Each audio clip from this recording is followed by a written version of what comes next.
A scrum. Matt Lenihan for Boxing Social. We've been joined by Lawrence Okolie. The source is in the building. Lawrence, just been speaking to Richard Riakporhe and we're talking about, was there any tension, between you two tonight or last time you saw each other, I believe, was that red carpet moment? I'll ask you what we asked him.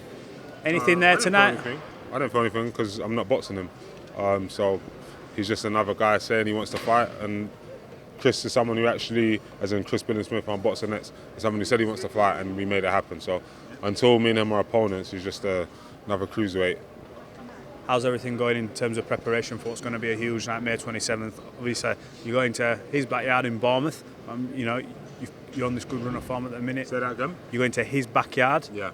How do you feel about going there and producing a performance good enough to beat him? I don't feel any way about it. I think it's going to be quite standard. I've done it 19 times. Obviously, the difference will be a crowd. I'm not, oblivious to it or delusional. But how much difference is it going to make in the actual ring? I don't think it's going to make much difference. I think, whoever's the better boxer, the better athlete, the more fit, the more gritty is going to win the fight. So we'll see. Do you think a crowd that's completely on one side, or against you, that give you that, that extra bit between your teeth when you hearing boos, because you upset a lot of people if you win, kind of thing? I don't know until I'm in there, because I've never had to deal with that. However, from what I'm imagining, I don't think it's going to actually play much of a factor. With home crowds, it's only when big moments happen. For example, someone gets hurt, the crowd cheers them on and they might get up. Or if they land a good shot, the crowd cheers. But for me, I'm very composed under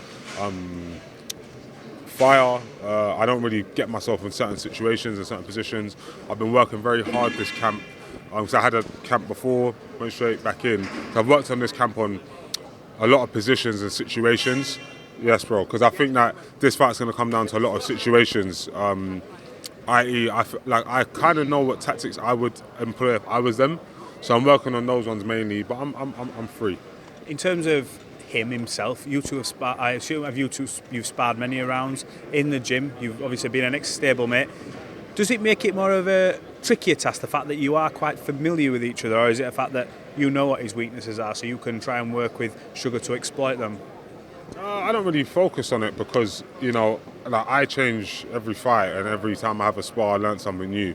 So there's no way to kind of lock in what's happening in sparring onto fight time.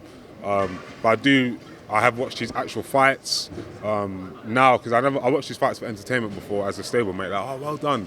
But watching it as an actual opponent, it'll be interesting to see how he's progressed over the last 6 months. But from what I've seen, there's no version of myself that I think that I've ever been in a ring, even my last fight, that I would lose to Chris. So I don't expect anything to be different in 3 weeks. In terms of all the other opponents, I know you're locked in on Chris, but obviously Richard, that's got a narrative in the background, providing you win, providing he wins. We assume he's got a fight locked in. Who do you see as your potential toughest opponent then in this division? Probably Chris right now, obviously because I'm fighting him next, but because of his actual style. So his style is very combination heavy. It's very front foot strong, push the person back, attritional kind of style. Although when he did box Richard, it was years ago though, but he kind of changed and went more sort of double step back, diving in. So it's quite a tricky thing, but once you're on it and you know what to expect in the ring, you kind of prepare for it, and there's simple stuff to kind of nullify and destroy.